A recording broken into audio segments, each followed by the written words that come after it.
احمد بھائی جی، اور اس وقت قدیم شہر ملتان میں موجود ہوں، اور ملتان میں اس وقت میری موجودگی ممتاز آباد۔ یہ ممتاز آباد یہ علاقہ ہے جہاں حضرت فرید گنج شکر کا آستان مبارک بھی ہے، اور اس آستان مبارک سے جو پیر صاحب ہیں، پیر نوید فرید صاحب، پیر نوید فرید صاحب سے ہم نے پہلے بھی بات چیت کی تھی۔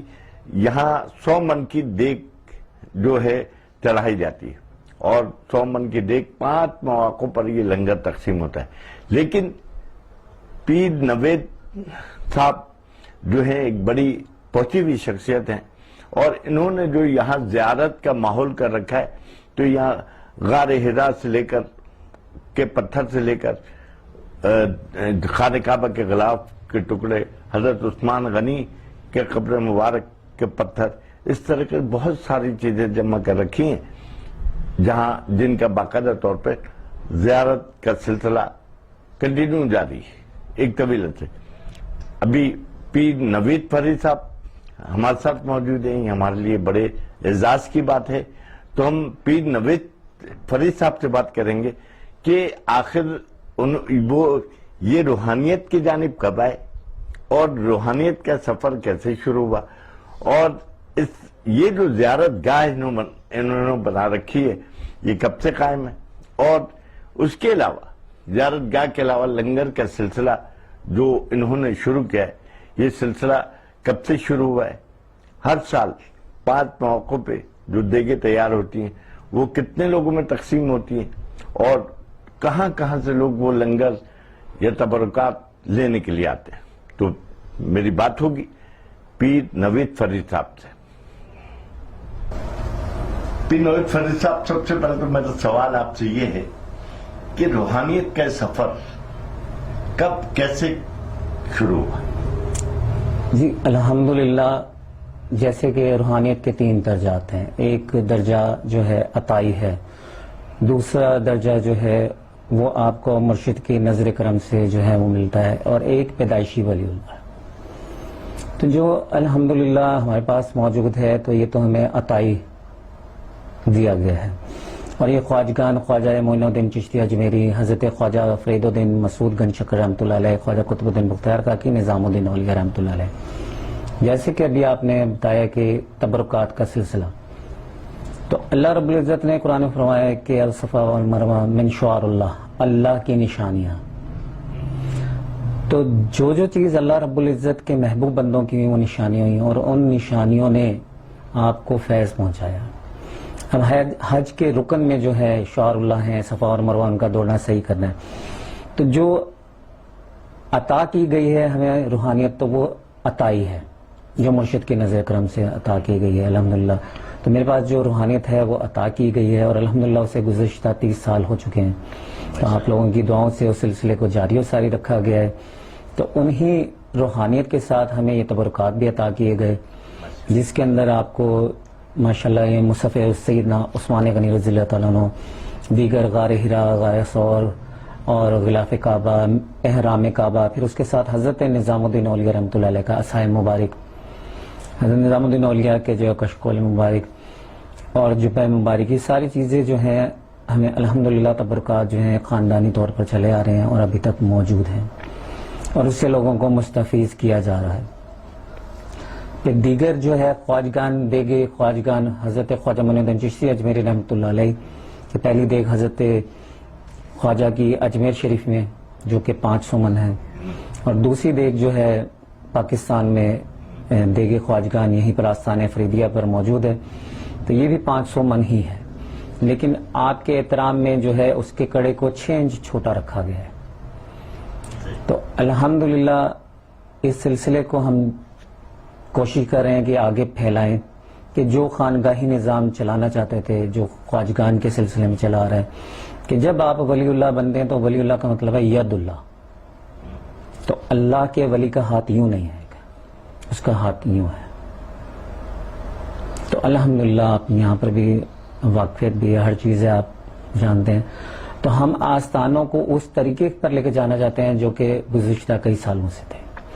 آپ جس ایریا میں بیٹھے ہوئے ہیں یہ اصل میں ممتاز آباد ہے، اور اگر آپ کو اس کی تاریخی اہمیت کا پتہ چلے تو یہ رام تیرتھ ہے. اب آپ کو رام تیرتھ علاقے کا نام بتاتے ہیں کہ 5000 سال قبل از مسیح اب جو یہ ہمارا ایک مندر جس کے بارے میں چل رہا ہے ہاں جی، تو اس مندر کی تاریخ 5000 سال قبل از مسیح ہے. اب رگ وید اسی مندر میں بیٹھ کے لکھی گئی ہے. رگ وید میں اس ایریے کا نام ہے، یہ ہے رام تیرتھ. اب رام تیرتھ کے اس علاقے کے اندر یہاں سے آپ چلے جائیں تو دنیا میں ہر جگہ، میں تھوڑی سی طول دوں گا تھوڑی سی نقطے سے، کہ پوری دنیا میں ایک اگر آپ کہیں پر بھی چلے جائیں تو دریا 12 کلومیٹر 7 کلومیٹر پر بل کھائے گا. ملتان کی آپ کو ایک ہسٹری آپ کو بتاتے ہیں کہ یہاں 20 کلومیٹر تک دریا سیدھا ہے، یہ دنیا میں کہیں اور نہیں ہے. تو رگ وید کے اندر یہی چیز ہے کہ اس میں اس کا ذکر ہے کہ جب یہ رام تیرتھ، پھر لکشمن کنٹھ، سیتا کنٹھ، تو یہ جب ہم بیٹھے ہوئے یہ رام تیرتھ ہے. اب جس جگہ پر ہم گدی نشین ہیں یہی پہ حضرت پیر سید سعید احمد شاہ بخاری سرکار غوث اعظم کے پوتے حضرت شیخ عبدالحق محدث دہلوی رحمۃ اللہ علیہ کے خلفاء. تو جب آپ یہاں پر وارد ہوئے تو انہیں بتایا گیا کہ آپ یہاں پر رام تیرتھ پہ جائیں اور تبلیغ دین کی. تو آپ نے اس چیز کو بیڑے کو اٹھایا اور اس جگہ پر تبلیغ دین کی. اور آپ کو جو میں تاریخی مقام بتانا چاہتا تھا وہ یہی کہ یہ ہندوؤں کا بہت قدیم مقام ہے اور ان کی ایک قسم کی مقدس جگہ بھی ہے کہ جہاں پر دریا 20 کلومیٹر تک سیدھا ہے. اگر آپ اسے سرچ کریں گے تو آپ کو یہ ساری چیز آ جائے گی کہ وہاں تک دنیا میں ہر جگہ پر الگ ہے، یہاں پر ایک مقام الگ ہے. اور جہاں جہاں پر بھی مسلمان بیٹھے ہیں انہوں نے اپنی تبلیغ، یعنی وہ تبلیغ وہ کی جس سے لوگوں کی سمجھا کہ دل جوئی، لوگوں کا پیٹ بھرنا اور لوگوں کے کام آنا. خانقاہی نظام میں یہ چیز چلی ہے. تو آج بھی ہم اسی سلسلے کو لے کر چلے ہوئے ہیں اور ان تبرکات کو اور ان لنگر خانوں کو کہ اللہ رب العزت ہمیں لوگوں کو کھلانے والا بنائے. اس لیے آپ نے دیکھو کہ ہم نے ایک آیت لگائی ہوئی ہے کہ ہم تم سے بلا معاوضہ کھانا کھلاتے ہیں، اس کا کوئی اجر یا شکر گزاری نہیں مانگتے.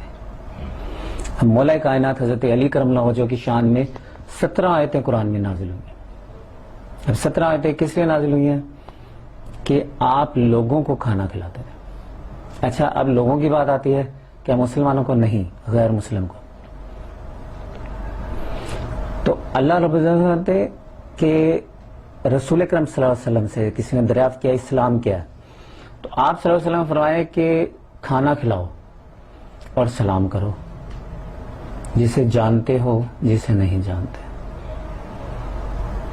میں ایک اس نظام کو چلانے کے لیے بڑا الحمدللہ چلوں. میں نے آپ کو ابھی بھی بات بتائی تھی کہ اگر ہمارا 2000 افراد ہیں تو ہم اس میں کھانے کو ڈیلی کر رہے ہیں. اب یہ ہمارا آج سے ایک سلسلہ شروع کہ 10 دن ہم نے کھانا دینا ہے. ایک کھانا یہاں پر ہمارا جو اندر ہے وہی باہر ہوگا.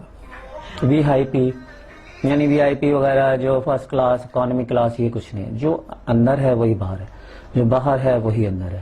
مٹن بیف، اگر مٹن ہے تو مٹن ہے، بیف ہے تو بیف ہے، دال ہے تو دال ہے.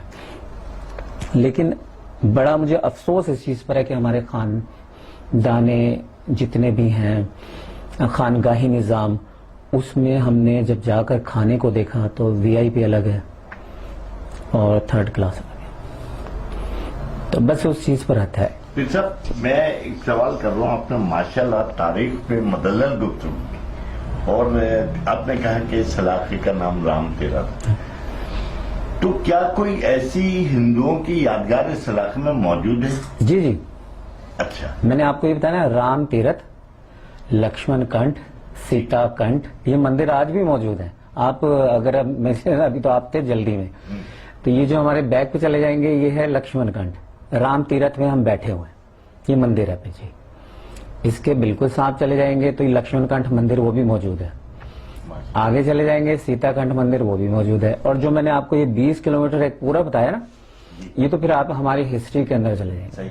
اچھا پھر دوسری ہسٹری یہاں پر یہ کہ جو اب وہ پھر ہمارا چلا جائے گا موضوع ذرا دوسرا، کہ جو ملتان کی تاریخ ہے تو اب ملتان کی تاریخ کے اندر آپ یہ دیکھیں کہ ہندوؤں کی ایک دیوالی ہوتی ہے ہولی، تو وہ ہولی کی ابتدا اسی ایریے سے، یہ سورج کنڈ روڈ ہے، یہ سورج کنڈ مندر یہاں پر موجود ہے، وہ آج بھی ہے، ٹھیک ہے نا، وہ آج بھی موجود ہے. تو اگر کبھی آپ آئیں انشاءاللہ موقع دیں تو پھر وہاں پہ بھی چلتے ہیں. اچھا حضرت صاحب یہ فرمائیے گا کہ یہ روحانیت کا سفر آپ نے شروع کیا اور یہ ہندوؤں کا ایریا تھا، اور جو ہے اپنے حضرت عبدالقادر گیلانی کے فرزند کا بیان کیا، تو انہوں نے یہاں پہ کوئی ان کا آستانہ تھا یا کہیں بیٹھ کے انہوں نے تبلیغ کی، وہ کیا وہ جگہ بھی موجود؟ حضرت شیخ عبدالحق معتز ذیلوی نے اپنے پہلے خلفاء کو خلافت دے کر وارد ملتان فرمایا. ملتان کا علاقہ یہ رام تیرتھ موجود تھا. آپ جب یہاں پر آئے تو یہاں پر ہندوؤں ایریا ہی سارا، تو اسی وقت آپ نے اپنی ایک کچی مسجد خانگاہی تعمیر کی، اور یہ پیچھے جن کا میں نے آپ کو بتایا نا کہ یہ آستانہ اور عرس ہوتا ہے، وہ میں بھی بتاتا ہوں، تو وہاں پر انہیں موجود کیا. پھر وہاں پر جب ہندو تھے انہوں نے اس چیز کو اچھا نہیں سمجھا اور آپ کے خلاف ہوئے. تو جب وہ آپ کے خلاف ہوئے تو انہوں نے اس جگہ پہ جا کر اور پھر راتوں رات جو ہے کئی سو بیل اور وہ لیے اور کہا کہ بس یہ خانگاہ کو اور اس چیز کو ختم کر دیا جائے. تو اس کا ایک اخبار میں بھی آیا تھا مکمل ان کا نا، وہ آپ کو بھجواؤں گا انشاءاللہ. تو جب راتوں رات انہوں نے حضرت صاحب کی خانگاہ کی طرف انہیں ہانک دیا، تو قدرت کا کرنا ایسا ہوا کہ آدھے بیل اس طرف چلے گئے آدھے اس طرف، اور مسجد اور خانگاہ آج بھی موجود ہے، محفوظ رہی آپ کی. تو آپ نے یہاں پر تقریباً 96 برس گزارے. 1050 ہجری میں آپ کا وصال ہوا ہے، 956 ہجری میں آپ کی پیدائش ہوئی. آپ غزنی سے ہجرت کر کے رام تیرتھ علاقہ ممتاز آباد میں تشریف لائے. پھر تامینہ دولتانہ صاحبہ جو ہے ان کے دادا کے نام پر یہ موجود ہے، ممتاز خان دولتانہ کے نام پر یہ رکھا، انہوں نے اس کی ابتدا کی تھی. تو جب آپ کے لیے یہاں جگہ بنائی جا رہی تھی تو اس وقت آپ کا مزار موجود تھا، اور اب بھی مزار تو موجود ہے. تو انہوں نے کہا کہ بھی اسے ختم کر دیا جائے. تو پھر اس وقت یہ ہوتا بلڈوزر آیا تو وہ کھل کے ایک طرف ہو گیا اور اس جگہ بالکل اندھیرا نظر آیا. تو آج بھی ماشاءاللہ سے مزار موجود ہے، اور آج بھی عوام وہاں پر سب جا رہی ہے، اور خانگاہ وہ موجود ہے، مسجد وہاں موجود ہے، ہر چیز ماشاءاللہ وہ موجود ہے. پھر صاحب ماشاءاللہ آپ صاحب علم یہ فرمائیے گا، ملتان کے تاریخ پہ آپ کو عبور حاصل ہے، یہ فرمائیے گا کہ ملتان میں ٹوٹل مزارات کی تعداد کیا ہے، اس کے علاوہ اچ شریف وہاں کتنی تعداد میں ہیں یہ مزارات، اور کہاں کہاں پہ؟ جی جی، جو اچ شریف وہاں پر ہیں 1.25 لاکھ مزارات ہیں.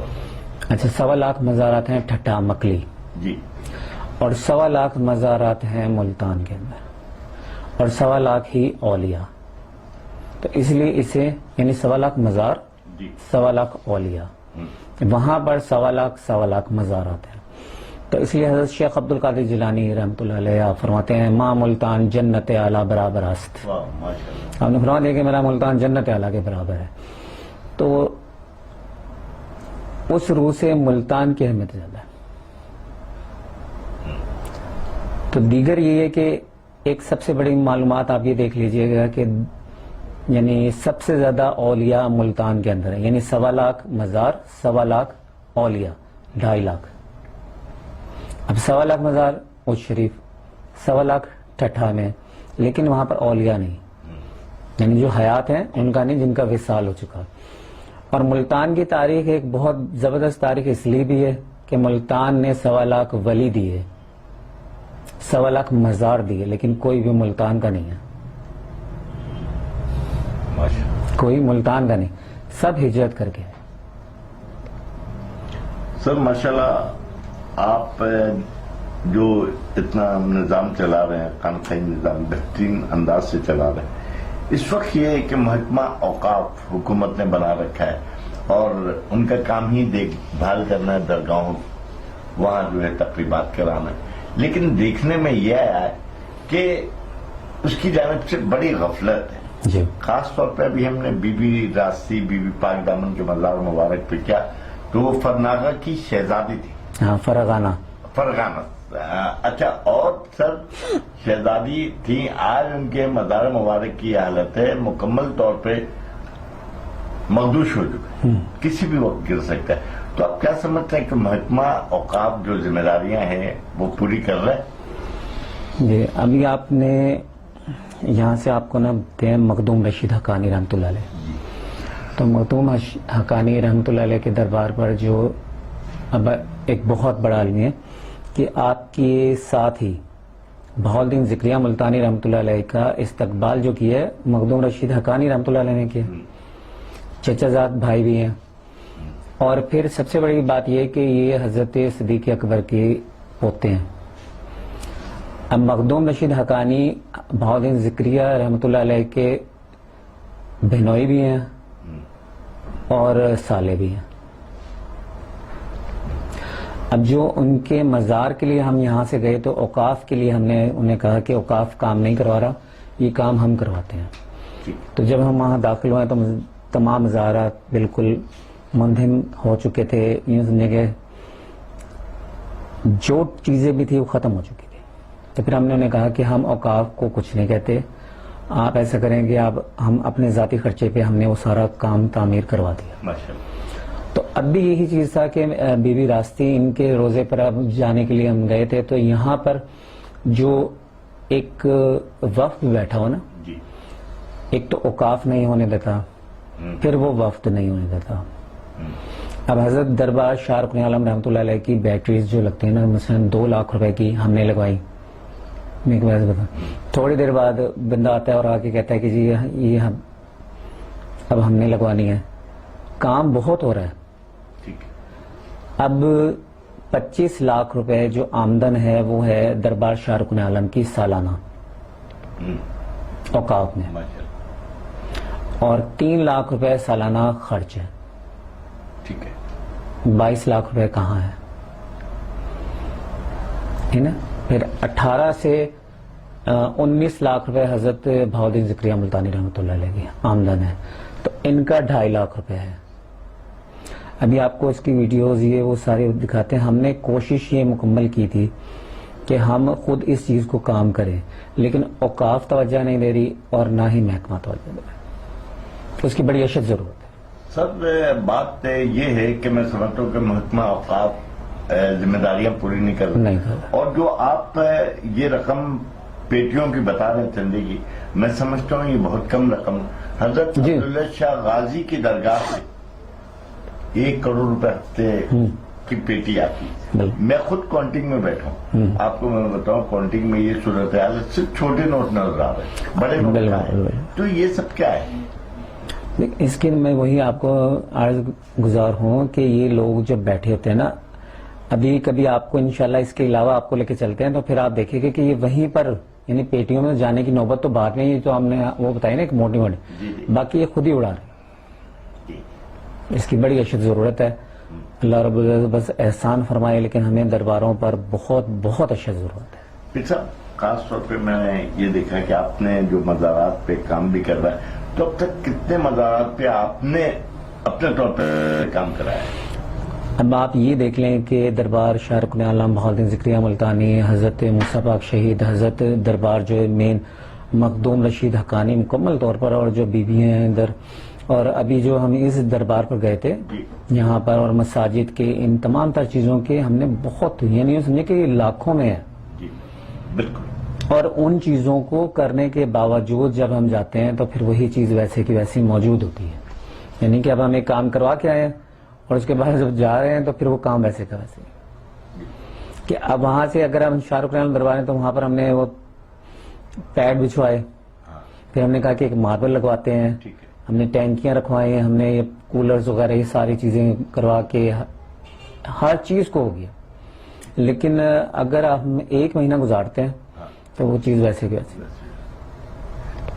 فرید صاحب یہ فرمائیے گا کہ اس وقت جو صورتحال ہے مزارات کی، تو آپ کا مستقبل میں کوئی پروگرام ہے خانقاہی نظام کے تحت آستانہ فریدیہ؟ جی ہمارا جو مستقبل میں اب الحمدللہ جو ہم چل رہے ہیں، ہم اس سال کوشش ہماری یہی ہے کہ ہم 40 خاندان کو جو بیوہ حضرات ہیں ان کا پورا مکمل راشن کھانا وغیرہ وہ ہم دستیاب کروا رہے ہیں. اس کے علاوہ سال میں ہمارا 26 بچیوں کی شادی کا لازمی ہوتا ہے کہ جس میں ہم انہیں 100 افراد کا کھانا اور جہیز وہ لازمی دے رہے ہیں. اس کے علاوہ میری کوشش یہی ہے کہ جو اصل خانگاہی نظام اور جو اولیاء اللہ کا مشن ہے نا اسے اجاگر کیا جائے. یعنی خالی ہمیں ایک لنگر انتظام نہیں کرنا چاہیے, اس کے ذہنی طور پہ بھی بتائیں کہ جیسے حدیث ہے کہ مچھلی صدقہ کرنے سے بہتر ہے مچھلی پکڑنا سکھا دو. تو اب لاک ڈاؤن میں ہم نے 1,500 خاندان کو الحمدللہ ارینج کیا تھا. اس کے اندر ہم نے ان کا میڈیکل, 2 ٹائم کھانا, کپڑے, جوتے, یہ ساری چیزیں ہم نے کی. لیکن ساتھ ہی ان لوگوں میں یہ بھی اجاگر کروانا کہ اولیاء کا مشن کیا ہے. اور جو خانگاہی نظام کے اندر آج کل ہم کر رہے ہیں کہ پیروں کا کام یہ نہیں کہ ہم اپنی جیبیں بھریں اور ہم علم سے دور ہو جائیں. ٹھیک کہ جب آپ کے اندر علم ہے تو آپ اس چیز کو بیان فرمائیں. آپ قرآن کو, سنت کو, حدیث کو, ہر چیز کو لے کے چلیں. یہ نہیں خالی کہ آپ بیٹھے ہوئے کہہ دیں کہ نہیں پہلے شریعت ہے پھر طریقت ہے. تو ہمیں شریعت طریقت دونوں کو ساتھ لے کے چلنا ہے. میں نے اپنی ایک کتاب بھی لکھی تھی, اس کے اندر میں 1400 سال کی شریعت طریقت دونوں کو ساتھ لے کے چلنا. رسول اکرم صلی اللہ علیہ وسلم سے لے کر آج تک شریعت طریقت دونوں ایک چیز ہے. آپ کے لیے حکم کیا ہے, آپ پہلے یہ دیکھیں گے کہ کیا حکم ہے. نہیں, میں کہتا ہوں کہ پہلے آپ کسی کی مدد کریں پھر آپ حکم کی طرف چلے جائیں. لیکن شریعت بھی یہی کہتی ہے. تو ہمارے اس اشد ہمیں ضرورت ہے انسانیت کی, محبت کی, ہماری ان ساری چیزوں کی. آپ کی نظر اس لیے کہا نا کہ ید اللہ, جب اللہ کا ہاتھ بنا تو اس نے پھر یہ دیکھنا ہے کہ یہ میری بہن ہے, ماں ہے, بیٹی ہے, میرا بھائی ہے, باپ ہے, بیٹا ہے. جب عین اللہ, اللہ کی آنکھ بنائے تو اس نے سب کو ایک نظر سے دیکھا کہ نہیں یہ میری ماں ہے, بہن ہے, بیٹی ہے, میرا باپ ہے, میرا بھائی ہے, میرا بیٹا ہے. ہمیں اس کی بہت اشد ضرورت ہے. پھر صاحب یہ فرمائیے گا, ماشاءاللہ آپ پہ بڑا نظام چلا رہے ہیں, آپ کو حکومت کی کوئی سرپرستی, کوئی سپورٹ حاصل نہیں, تو بالآخر یہ پورا نظام کیسے چلتا ہے؟ وہ تو چلانے والا اللہ کی ذات ہے. کوئی سورسز ہوں گے آپ؟ ہمیں حکومت کی طرف سے سپورٹ تو نہیں ہوتا, لیکن حکومت کی طرف سے ہمیں بہت زیادہ یہ سمجھیں کہ ہم ذہنی ٹارچر لازمی ہوتے ہیں. ٹارچر ہونے کا مطلب یہ ہوتا ہے کہ الحمدللہ ہمیں 30 سال سے آج تک نہ ہمارا کوئی سیاسی کیریئر ہے, نہ ہم اسے بنانا چاہتے ہیں. میری سیاست سے چڑ اس لیے ہے کہ آپ نے جو کرنا آپ کریں, ہمیں صرف خدمت کرنے دیں. ٹھیک ہے نا. تو اس لیے 2 چیزیں میری بڑی اہم رہی ہیں کہ آپ بھائی کو دے رہے ہیں کسی اور کو, تو وہ سمجھ آتا ہے کہ آپ کسی اور کو دے رہے ہیں تو آپ اسے دیں گے. اگر ضمیر نہیں ہے تو آپ اسے 2 نمبر بھی دے دیں گے, جھوٹا بھی دے دیں گے, ہر چیز دے دیں گے. لیکن جب مجھے اللہ کو دینا ہے تو پھر میں ابھی بھی میرے پاس جو بھی آتا ہے میں اسے کہتا ہوں کہ میں ایک بھائی میرے مجھے کوئی ایسا بندہ لا دیں جس نے یہ کہا کہ ہمیں پیر صاحب کو 10 روپے دیے ہیں یا پیر صاحب نے مانگے ہیں, پیر صاحب نے اپنے لیے ذاتی بنایا, پیر صاحب نے کسی چیز کو رکھا ہوا ہے. الحمدللہ الحمدللہ اللہ کا بہت کرم ہے کہ اگر آج بھی سوتا ہوں تو بڑا خوش و خرم سوتا ہوں کہ اللہ رب العزت نے کرم کیا ہوا ہے کہ کچھ نہیں ہے اور یہ بھی نہیں ہے کہ مجھے کچھ چیز کی غرض ہو. ہمارے 5 افراد ہیں ہم الحمدللہ, اور یہی آپ کو جو میں سمجھانا چاہ رہا تھا اور بتانا چاہ رہا تھا کہ جب ہم کسی غیر کو نہیں دے رہے تو پھر میں اللہ رب العزت کو کیسے ایسی چیز دوں گا کہ جس پر مجھے شک ہو کہ یہ 2 نمبر ہے, ٹھیک ہے, حرام ہے. اب ہم یہ سوال کرتے ہیں کہ جی نہیں, لیکن الحمدللہ اللہ کا لاکھ لاکھ شکر ہے کہ یہ جو ہم 5 افراد ہیں, ان 5 افراد کا آپ بھی, ہم بھی, کوئی افراد بھی, اور وہ بیٹھ کر وہ یہ کر سکتا ہے کہ بھی اس کا حرام پیسہ نہیں ہے, اور یہ 5 اپنے حلال کی کمائی سے دے رہے ہیں, لوگوں کو دے رہے ہیں. پھر سب ایک چیز دیکھنے میں آئی ہے کہ رمضان مبارک آتا ہے, جو الفطر آتے, رمضان کے شروع میں یعنی کہ زکوٰۃ نکالی جاتی ہے, تو زکوٰۃ کے حوالے سے لوگوں کی معلومات کم ہے, اور وہ اگر انہوں 20,000 کی زکوٰۃ نکالنی ہے تو انہوں توڑ کے 500 روپے بانٹنے, تو اس کے لیے صحیح معنی حکم کیا ہے, اسلامی حکم کیا ہے, آپ کا نظام کیا ہے؟ اولین سب سے پہلے ہمارا نا معلومات بڑی ہمیں کم ہے. میرے پاس ایک حضرت آئے تو انہوں نے دریافت کیا تو مجھے کہتے کہ میں غلام کے پاس آیا. تو میں نے کہا جی ہاں غلام ہے ہم ہر کسی کے, الحمدللہ کہ اللہ تعالیٰ ہمیں ہر کسی کا غلام رکھے اور ایسا آقا نہ بنائے جو کسی پہ ظلم کرتے ہیں.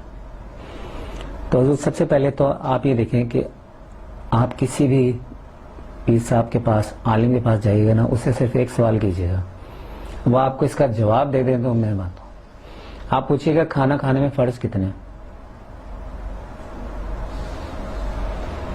ہم اسلام تو کجا دور جگہ ہے, ایمان کجا ایک الگ جگہ ہے.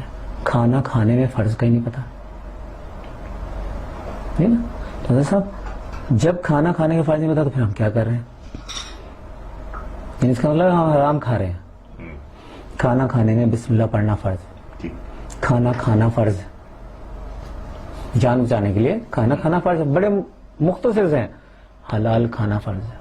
تو اس لیے میں نے آپ کو بتایا کہ ہم لنگر کے اندر ہر چیز کے اندر اس چیز کو رکھتے ہیں کہ اللہ کے حضور پیش کر رہے ہیں, یہ چیز فرض ہے. پھر کھانے کے بعد الحمد شکر ادا کرنا فرض ہے. اب یہ 4 فرض ہے کھانا کھانے میں. حضور ایمان لے آئے. اب آپ پوچھیں حضور ایمان کیسے لائے؟ ایمان لانے کے لیے ابھی آپ کس سے پوچھ رہے ہیں؟ علم الیقین ہونا لازم ہے, پھر عین الیقین ہونا لازم ہے, پھر حق الیقین ہونا لازم ہے, پھر ہم مسلمان ہیں. ہم تو بیٹھے ہوئے ہیں ایسے ہی نہیں, الحمدللہ مسلمان. آپ کو علم ہوا, رسول اکرم صلی اللہ علیہ وسلم نے فرمایا اللہ ایک ہے, ٹھیک ہے. اب لا الہ نہیں کوئی معبود اللہ کے سوا, اب آپ کے علم میں آ گیا. پھر اس کے بعد آپ کو قرآن نے بتا دیا عین الیقین, یعنی آپ نے اسے قرآن میں دیکھ لیا. پھر ہوا حق الیقین کی. پھر آپ کی ایک ایسی چیز ہوئی کہ یار میں جا رہا تھا اور اچانک میں نے کچھ کیا اور وہ سامنے میرے ظاہر ہو گئے, وہ آپ کو حق الیقین ہو گیا, پریکٹیکل ہو گیا. مثلا ماچس ہے, علم الیقین, جلتی ہے جلا دی, عین الیقین دیکھ لیا. پھر کہا آگ لگاتی ہے, اب آپ نے ہاتھ لگایا جلا دیا, تو حق الیقین ہو گیا. یہ ہمارا ایمان کے لیے لازم ہے. ہم پڑے ہوئے ہیں آپ کے ہمارے, میں کہتا ہوں یہ پی رہے ہیں, آپ پی رہے ہیں, سب پی رہے ہیں, میں یہی کہتا ہوں. اس لیے میں بھی یہیں بیٹھا ہوں, آپ بھی یہیں بیٹھے. مسند پہ نہیں بیٹھنا. اچھا مسند پہ کون بٹھاتا ہے؟ آپ بھائی, کہ جب ہم بیٹھے ہوئے ہیں اور اس نے اٹھا کر کہ اتنی پیاری محبت کہ آپ آئے, میرے دل خوش ہوا تو میں نے اٹھا کے اس مسند پہ بٹھا دیا. اس سے بڑی مسند ہے کوئی؟ دل سے بڑی کوئی مسند نہیں. تو ہم مسند کے کیوں ہیں؟ میں 30 سال ہو گئے الحمدللہ ہر جگہ جانا آنا, لیکن میں مسند کا قائل نہیں, میں ہاتھ چمانے کا قائل نہیں. آپ چومیں کہاں سے؟ نگاہوں سے بیٹھے ہیں نا. اب بابا بلے شاہ فرماتے ہیں نا, ان کا کلام ہے بڑا زبردست, کہتے ہیں کہ جب آپ حج کرنے کہاں جاتے ہیں, انہوں نے کہا ادھر تیرے کعبے وچ حضور وسے. کہتے ہیں ہمیں کعبے میں حضور ہے, کہتے ہیں میرے دل میں حضور ہے. تو آپ بتائیں کس کا جو حضوری ہے کس کی قریب ہے, کعبے والی یا یہ والی؟ آپ نے تو دیکھا رسول اکرم صلی اللہ علیہ وسلم, دیدار کر لیا, وہاں دیکھا, اس نے تو ہر جگہ اپنا تصرف کیا. تو ہم ہر جگہ, مثلا میں کہوں خدا الہ الہ الہ الہ, ہر جگہ وہ ہے. ہم بس اس چیز کو چھوڑ کے بیٹھے ہوئے ہیں جو خانگاہی نظام ہے. میں اب آپ کو بتایا, ہم یہاں بیٹھے ہوئے ہیں تو ہم جھاڑو پھیر رہے ہوتے ہیں, ہم برتن بھی دھو رہے ہوتے ہیں, ہم سارا اپنا کام کر رہے ہوتے ہیں, یہ بھائی بھی ہوتے ہیں, ہم بھی ہوتے ہیں, لیکن اس میں بڑا لطف آتا ہے. جس دن آپ کی ذات کے اندر آ گیا نا کہ آپ دے رہے ہیں تو سمجھے وہ کفر ہے. اب ہم دیتے ہیں, ہم یوں کرتے ہیں, کیونکہ یوں آپ کے اندر تکبر پیدا ہوتا ہے. یہ تکبر نہیں, یہ تکبر نہیں. پھر صاحب آپ کو بہت بہت شکریہ کہ آپ نے وقت دیا مسافر پاکستان چینل کے لیے. میں یہ چاہوں گا کہ آپ مسافر پاکستانی کے ناظرین کے لیے کوئی پیغام دیں. مجید سب سے بڑا پیغام تو یہ کہ ایک تو مجھے بڑی خوشی ہوئی ہے آج الحمدللہ کہ جس چیز کو ہم چاہ رہے تھے وہ آپ لوگوں نے، آپ کی ٹیم نے ہمارا ایک بہت بڑا احسان کر دیا. وہ احسان ہر انسانیت پر ہے، ہمارے ہر چاہنے والے پر، صوفیزم پر، صوفیت پر، تمام تر جو خانگاہی نظام ہیں ان پر، کہ آپ نے ہماری آواز کو لوگوں تک اور عوام تک پہنچا دی. یہ سب سے بڑا احسان ہے. اور عوام سے ہماری یہی اپیل ہے کہ آپ خانگاہی نظام کو خانگاہ کے حساب سے سمجھیں، نہ کہ یہ سمجھیں کہ دینا ہے. خانگاہ میں صرف اور صرف ہے محبت اور انسانیت بس. الحمدللہ. Thank you.